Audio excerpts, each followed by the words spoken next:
Many thanks for joining us. You're watching Qtv Nightly News, which is also on Q Radio 103.3 FM. With me, Ansumana Isonyasi. Here are the main news headlines. The Gambia River Basin Development Organization, OMVG, opened its 15th extraordinary session of the Council of Ministers on Friday, bringing together ministers, experts and officials from member states to review the progress of the OMVG energy projects. On Wednesday, the Gambia Information and Communication Technology Agency, GICTA, together with partners, hosted a high-level validation workshop to finalize the Gambia's National Enterprise Architecture Forum, built to drive forward the nation's digital transformation and excellence. And as Tobaski approaches, tailoring shops in the Greater Banjul area are bustling with customers eager to prepare new outfits for the celebrations. However, many tailors are facing significant challenges due to frequent electricity outages and the late arrival of fabrics from customers. The Central Project Coordination Unit under the Ministry of Finance and Economic Affairs on Thursday held a stakeholder sensitization workshop aimed at strengthening the grievance redress mechanism for World Bank funded projects managed by the unit. And in sports news, the Shaolin Wu Tan Kung Fu Club Banjulunding held a memorable graduation ceremony where over 40 students certified to various belts after over 2 years of intense training. Stay tuned as we bring more these and other stories.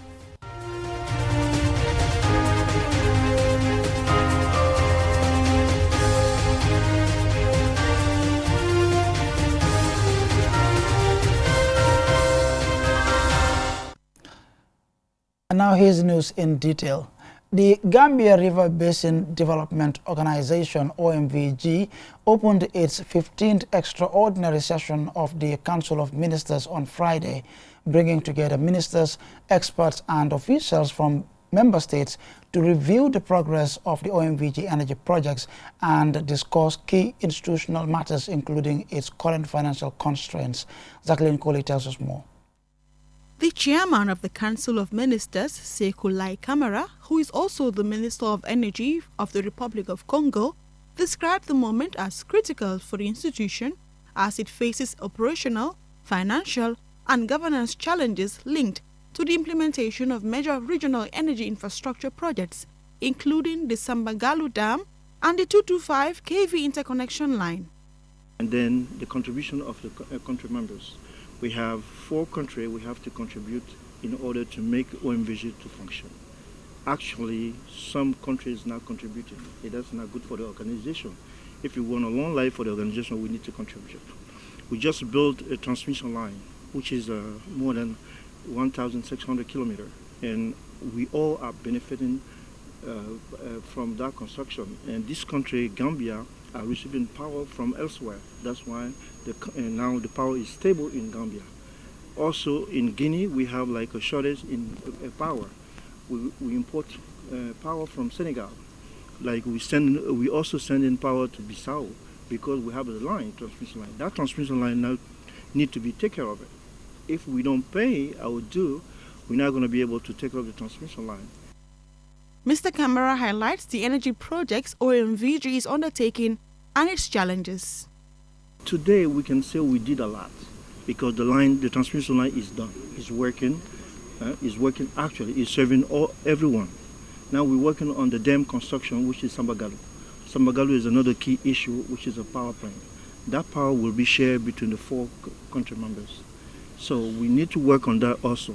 Actually, we have an issue because of financing. So the project stopped.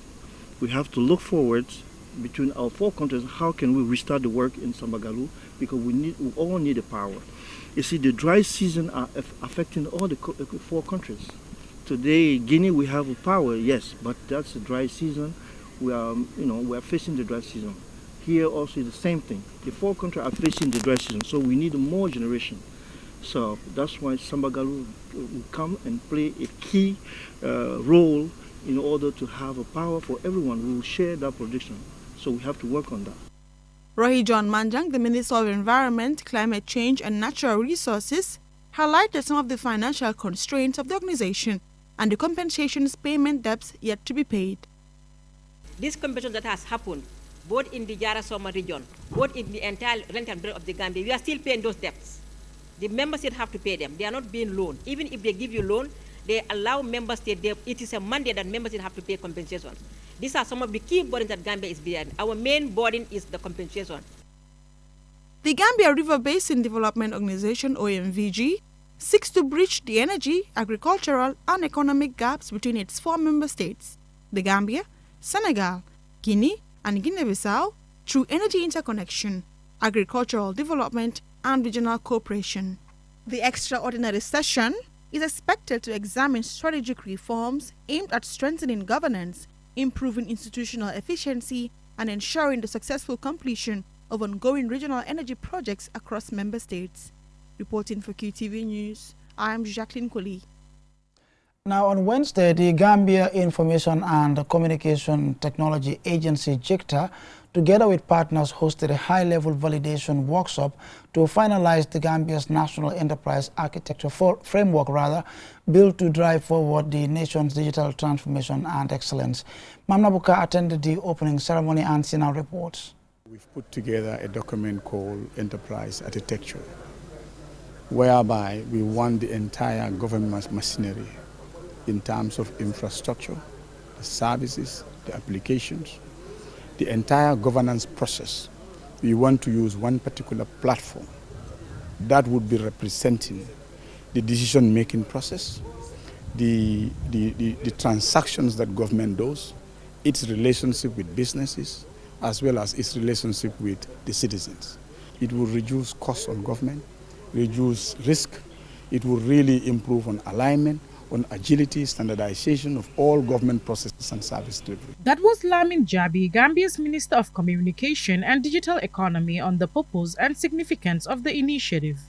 The comprehensive roadmap, representing a major step forward in Gambia's digital transformation journey and modernization of its public infrastructure, was developed in close collaboration with partners including the International Telecommunication Union's GovStack initiative, and was funded by the World Bank's West Africa Regional Digital Integration Program, WARDIP.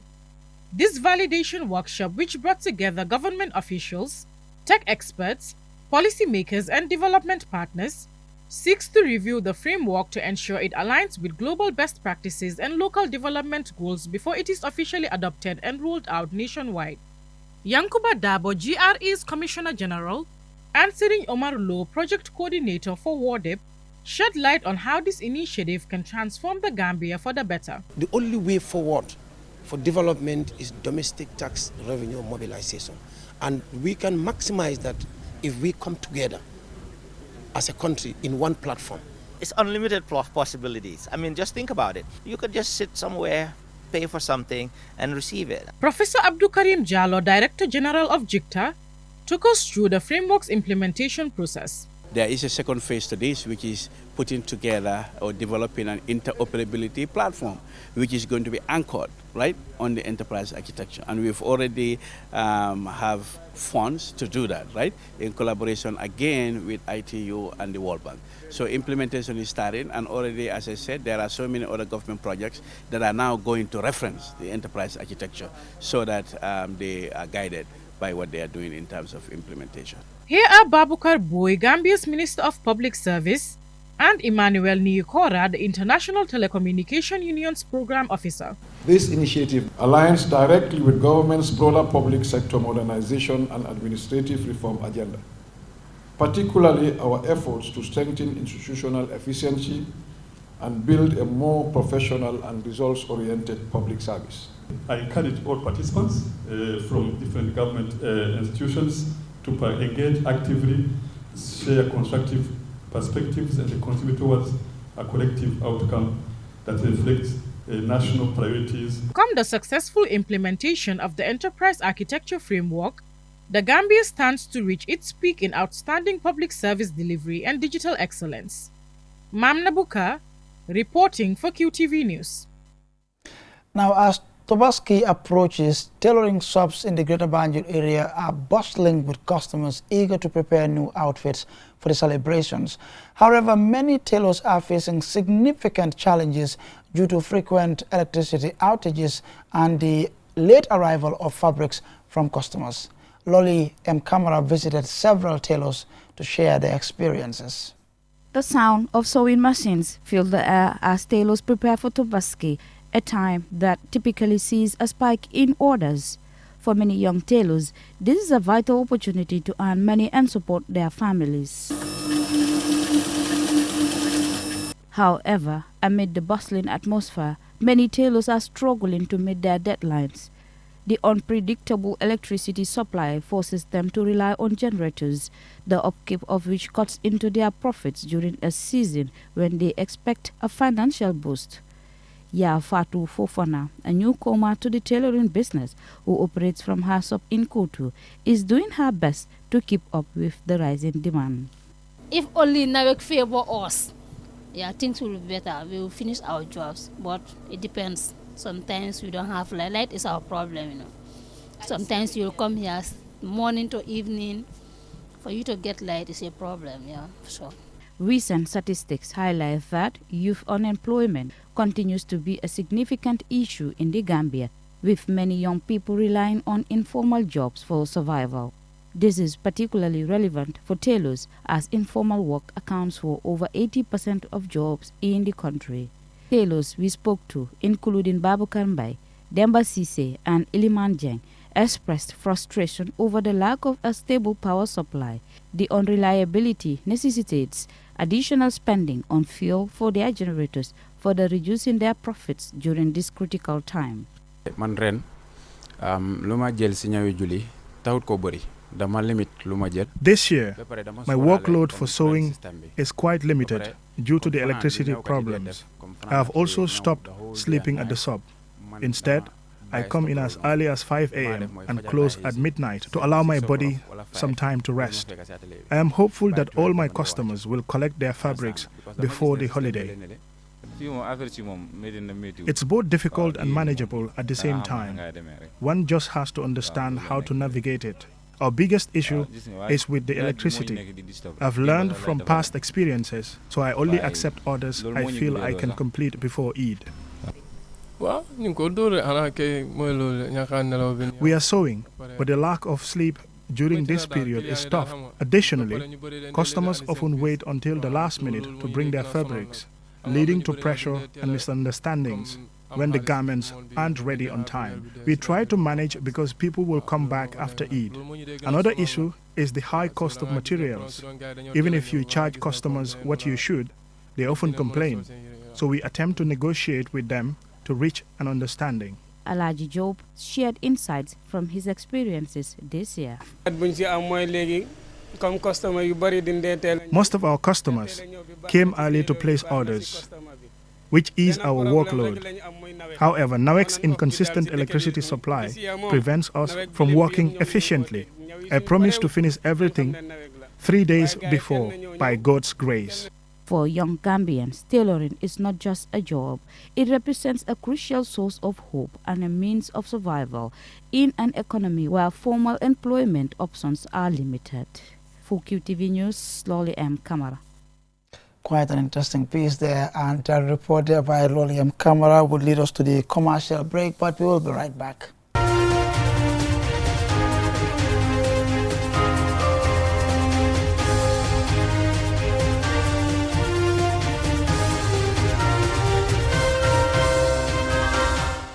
Welcome back. Be reminded you're watching QTV News with me, Answana Nyasi. Now, the Central Project Coordination Unit under the Ministry of Finance and Economic Affairs on Thursday held a stakeholder sensitization workshop aimed at strengthening the grievance redress mechanism for World Bank-funded projects managed by the unit. Yafatu Gay tells us more. The workshop brought together government officials, development partners, social protection actors and community representatives to discuss how citizens can safely report complaints, seek information and ensure transparency in projects funded through international support. Ndai Antatal, project coordinator for CPCU at the Ministry of Finance, outlined the objectives of the project and highlighted the importance of stakeholder collaboration in ensuring accountability, transparency in development programs. A well-functioning grievance mechanism provides communities and beneficiaries with accessibility, and structured channels through which concerns can be raised, addressed, and resolved in a timely and fair manner. Citizens and communities can raise concerns, seek clarification, and receive feedback in a timely and fair manner. Operating under the Ministry of Finance and Economic Affairs, the CPCU coordinates donor-funded projects across ministries, departments, and agencies. The unit was created to improve efficiency in project implementation, enhance knowledge sharing, and ensure better use of development resources across the country. Lamin Dabo, a social development specialist at the World Bank, emphasized the role of effective grievance systems in protecting communities and strengthening confidence in donor-funded initiatives. Quite often when we talk about GRM, we have experience in several other projects or jurisdictions where it is also reduced to a toll-free number. It's critical for us to understand that the GRM is beyond a toll-free number. And I'm sure during this stakeholder engagement on GRM, our experts will take us through what channels exist, so that we understand that it's beyond the toll-free number. Sekou Jeng, the executive director at the National Social Protection Agency, reaffirmed the agency's commitment to improving social protection systems and ensuring that vulnerable citizens have access to responsive support mechanisms. We know development projects affect people directly, and during that, livelihoods are influenced. Access to services are also provided. For this reason, grievance must not be viewed as an interruption to implementation. Rather, they should be seen as important feedback from the people that we serve. Participants were also introduced to the Yakar Call Center, a national platform established to oversee and manage grievance linked to social protection interventions. The center is equipped with modern communication facilities and trained personnel to respond to complaints and inquiries from the public for social protection interventions, including for World Bank-funded projects. Citizens can access the service through the toll-free number 1229. Reporting for QTV News, this is Yafatigay. Now, after being on for almost a month, as the 19th edition of the Trade Fair Gambia International enters the final stretch at the Brussels-Beton table, entrepreneurs discuss the business impact of the commercial initiative, highlighting the market access and the resulting customer turnout. Mamnabuka has the rest of the story. Organized by the Gambia Chamber of Commerce and Industry, the month-long event from the 25th of April until the 24th of May has transformed the setting of the GCCI Trade Fair grounds into a vibrant village of commerce, bringing together hundreds of local entrepreneurs, grand processors, and international traders under one massive roof. Behind the diverse displays of products and lively music, however, the true story of the fair lies in the experiences of the vendors walking the stalls day in and day out, for many of whom the fair provides an unmatched opportunity to meet thousands of new customers and build a solid and steady income flow. Alhaji Mansour Gay, selling cosmetics, shared a bit of his experience and what spaces like this offer him and his business. I view trade fairs as platforms for networking and advertising rather than just selling goods. It's been almost 20 years since I have been attending initiatives such as this one, and the consumer and business connections I have built, as well as the excellent financial returns I have achieved, have proven just how valuable these events truly are. To our Jalo, a vendor specializing in kitchen appliances, participating in the trade fair is a priceless experience that helps her build a strong consumer base. Trade fair Customers take our numbers and follow up with us long after the event ends. In fact, at the trade fair, I connected with international buyers who now call me whenever they need stock. It is a fantastic opportunity that truly helps us sustain our livelihoods and grow our businesses. Alaji Gay, a consumer from Farato, shared his thoughts on the vital platform the trade fair offers, particularly highlighting its impact on women's empowerment. I am incredibly impressed by the platform it provides for women. Instead of relying on others, they now have a dedicated space to market their products, achieve financial independence and grow economically. Fatou Jallo, the Vice President of GCCI, emphasized that market exposure remains the core mission of trade fairs. For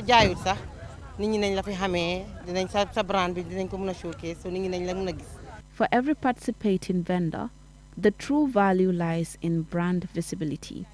Even if you don't make immediate sales, the event ensures that people learn about your business, allowing you to gain attraction and visibility needed to unlock future opportunities. As the trade fair draws to a close, exhibitors are making a final push to clear their inventory and solidify the long-term business relationships that will secure their market access for the rest of the year. Mam Nabuka, reporting for QTV News. Now on to some exciting sports news. The Shaolin Wu Tang Kung Fu Club Banjulunding held a memorable graduation ceremony on Sunday where over 40 students were certified to various belts after over 2 years of intense training. Bakaba Suso caught the action and this is his report. After 2 years of intense training, discipline, endurance and commitment, these students of Shaolin Wu Tang Kung Fu Club Banjulunding have taken an important step in their martial art development and ambition of representing the Gambia in future continental and global competitions.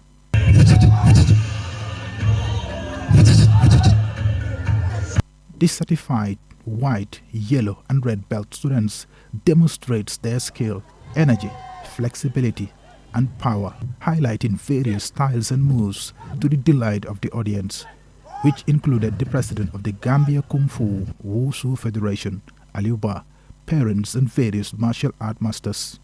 In addition to the host club, the program also featured displays from other martial arts clubs in the Gambia, including Shaolin Family, Scorpion Kung Fu, among others, underscoring the strong spirit of harmony and collaboration between the martial art clubs in the Gambia.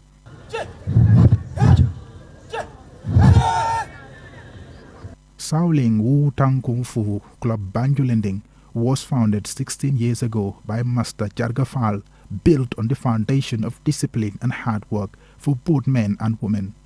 And since then, the club has trained many people, some of whom are now masters in their own right in different walks of life and background. Aliou Ba is the president of the Gambia Kung Fu Wushu Federation. Martial art, as the great philosopher says, that is an art of fighting, but not for fighting. I think they train you how to fight and why not to fight. Like the great philosopher Buzi says that it is better to be a warrior in a garden than to be a gardener in a war. So basically, if you look at the fundamental principle of martial art is discipline. So as a federation, we don't deal directly with the students, we deal directly with the masters, where you know that we will also give them what we call masters training, in which they are trained on certain discipline level to make sure that the same discipline is moved to the students that they are training. As an ancient discipline that holistically develops the body, mind and spirit, martial arts training goes beyond physical combat. Practitioners gain both critical surviving skills and strong mental and community sense.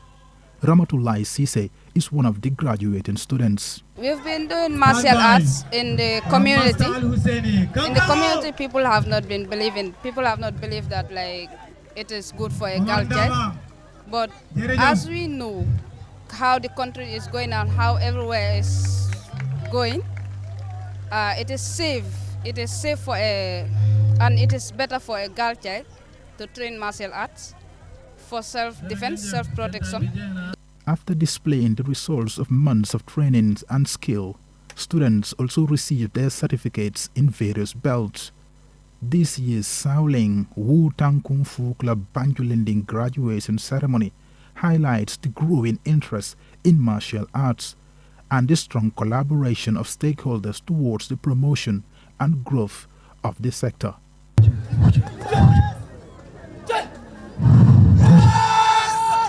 Pakaba Suso, QTV News.